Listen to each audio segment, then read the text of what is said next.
Kemudian kita dengarkan bising ususnya 1 menit.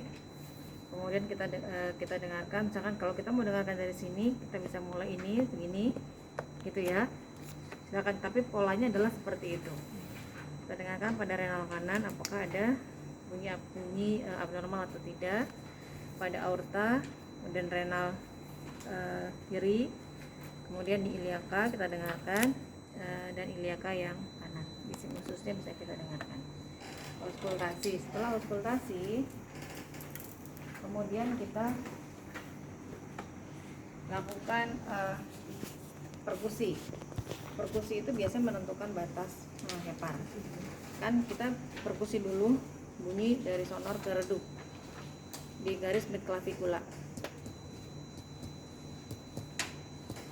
Ketemu bunyi redup, kita berhenti, kita beri tanda. Kemudian pada bagian bawah pun sama, itu kita perkusi sampai nanti kedengaran bunyi redup. Dapat bunyi redup, itu kita tanda, kemudian kita pakai penggaris diukur. Itu berapa ukurannya? Biasa itu untuk ukuran hepar. Gitu ya. Ke bawah ya, masuk, kemudian tangan kanan seperti ini. Ibu tarik nafas dalam, kemudian pada saat dia menarik nafas, tangan kiri kita naik ke atas, ini ke bawah menekan. Apakah teraba atau tidak? Jadi ini naik, ini ke bawah. Iya, gitu. Terus sama dengan yang sisi yang sebelah kiri sama. Tarik nafas, Bu. Nah, ini naik ke atas. Tarik nafas. Pas ya tarik nafas, kan tuh lebih cekung kan jadinya. Nah, ini kita naik, kita tekan. Gitu. Berarti dia tahan nafas ya Bu sambilan? Iya. Nah, terus lepaskan lagi. Karena kalau dia nggak nahan nafas, ini kan ada abdomen. Sementara kan ginjal bagian belakang bawah. Nanti kita nggak bisa meraba, makin susah. Sebenarnya kalau ginjal normal tuh nggak teraba, karena kalau misalkan pasien ada hidronefrosi, ada pembengkakan pada ginjal, baru akan teraba lebih besar, gitu. Terus kemudian baru kita bisa palpasi juga pada area yang sebelah kiri.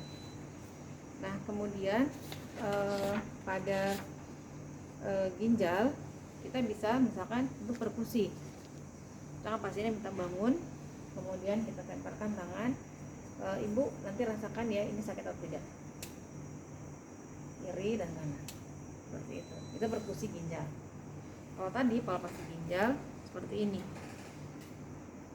Kalau perkusi tadi kita di abdomen menentukan batas hepar. Auskultasi menentukan ada bunyi bruit atau tidak, atau bunyi bising usus, gitu.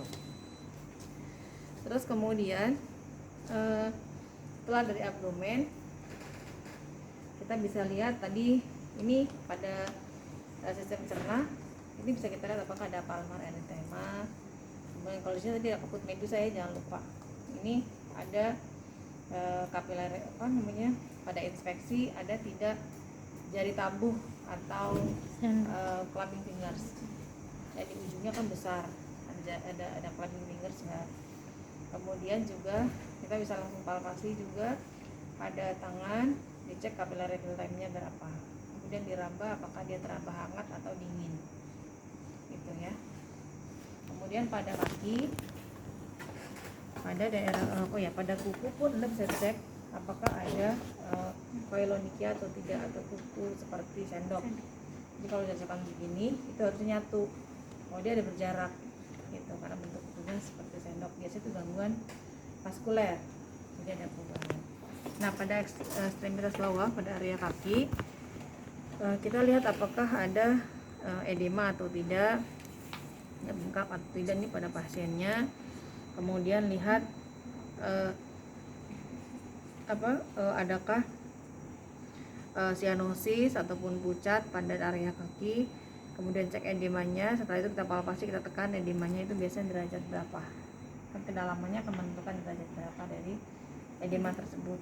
Dicek capillary fill time-nya ya. Kemudian kalau dia melambat, kita kan catat nih lebih dari 3 detik atau kurang dari 3 detik. Itu pada daerah kaki. Kemudian nanti kalau kamu belajar pengkajian kaki itu akan lebih detail lagi. Apakah ada neuropati, motorik, sensorik atau otonom dan lain-lain, gitu ya. Nah, maksud saya untuk nanti pemeriksaan fisik kalau misalnya Anda diminta apa, langsung aja ke wajah, ada inspeksi gimana, terus kemudian dilihat, dicek konjungtivanya, dicek mulutnya, kemudian langsung ke abdomen misalnya. Abdomen langsung aja inspeksi, perkusi, palpasi, auskultasi. Kemudian tangan langsung lagi inspeksi, kemudian palpasi. Ekstremitas bawah inspeksi, palpasi, seperti itu. Jadi supaya nggak bingung, karena kan di masing-masing bagian itu ada yang inspeksi saja, ada yang palpasi saja kan gitu. Jadi nanti kalau diminta lakukan pemeriksaan fisik kemih, berarti Anda fokus untuk yang bagaimana menilai palpasi ginjal dan perkusi pada ginjal. Kemudian kalau misalkan pada sistem cerna dari mata awal. Tapi sebelumnya cuma 2 Bu. Enggak, kemih itu juga bisa dari mata, karena kan pada orang dengan CKD dia anemis. Kita periksa juga ininya. Sebenarnya prinsipnya sama karena dua-duanya sama-sama di abdomen organnya, maka prinsip pemeriksaannya sebetulnya mirip. Jadi pemeriksaan fisik cerna hampir sama dengan pemeriksaan fisik kemih. Gitu. Bedanya di mana? Bedanya kalau yang kemih itu tergantung, misalkan kasusnya pasien dengan apa, pasien dengan CKD. Beda apanya? Ada edema pada orang dengan Ciri khasnya gitu ya. Bagaimana warnanya, warna kulit kehitaman, kemudian kering gitu ya. Ada asites, terus kemudian kita ukur bunyi yang tadi auskultasi, ada bruit, ada bising ususnya berapa. Kemudian kita lihat pada area tangan, apakah ini ada bekas garukan, gatel apa enggak nih. Bapak tanyain, Pak ini gatel ya, digaruk, ini mulai kapan gatelnya, misalnya gitu. Oh mulai di diagnosa sakit ginjal misalkan gitu. Terus dicek juga ini anemis atau tidak. Kalau misalnya pasnya dengan CKD tadi sampai ke bawah ini ada edema, kulitnya kering, kemudian ininya pucat semua, teraba dingin, CRP-nya melambat. Kalau misalkan kamu dapat kasus pasien dengan batu ginjal, lakukan pemeriksaan fisik kemih. Kamu sambil nyebutin di sini konjungtivanya, misalkan nggak anemis, kan dia nggak ada anemis kan, nggak selalu anemis pada orang dengan batu. Kemudian ini wajah tampak normal, kemudian ini tidak, ini normal biasanya ya. Kemudian nanti apa datanya, pasien bangun perkusi sakit, ada nyeri pinggang, kan jadi khasnya pasien dengan batu. Gitu. Kalau misalkan pasien dengan sirosis hepatis, lakukan pemeriksaan fisik pada pasien tersebut. Berarti kan kamu harus paham konsep sirosisnya. Iya. Berarti kamu nyebutin di sini anemis, kemudian sklera mata ikterik, gitu kan. Buka area mulutnya bagaimana, pucat, kemudian ada tampak bau. Atau pada pasien CKD juga ada bau amonia misalnya gitu. Nah, terus kemudian area wajah nih ada asterixis gitu. Terus kemudian ada palma eritema pada orang dengan sirosis, ini bisa ada edema karena pada orang dengan sirosis bisa edema anasarka. Itu semuanya ya. Terus ini bengkak, ini pucat, kemudian capillary refill time-nya melambat. Ini ada asites, ada kapuk medusa gitu. Jadi ada tergantung nanti dari kasus yang kamu dapat gitu. Nah, kamu menyebutkannya periksa konjungtiva, anemis, karena kamu tahu nih pasien CKD gitu. Tapi kalau misalkan pasiennya dengan apa, tipoid, periksa konjungtiva, yang anemis kan biasanya pasien tipoid, konjungtiva. Terus kemudian kalau pasien dengan tipoid kan nggak ada spesifiknya. Tadi kan bising ususnya aja kan. Nah ya udah, kamu tinggal periksa wajah, tangan, abdomen, kaki, sudah dalam batas normal. Tapi kalau pasnya dengan sirosis, kamu bisa sebutkan hasil yang abnormal tadi gitu. Jadi masing-masing punya spesifiknya. Hasilnya gitu. Iya, hasilnya. Tapi strukturnya sama gitu ya.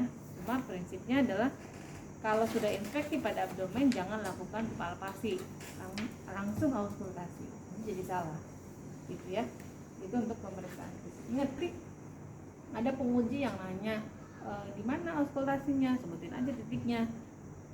Ada renal kanan, aorta, renal kiri, iliaka kiri, iliaka kanan. Memang ada berapa kuadran? Sebutin 4.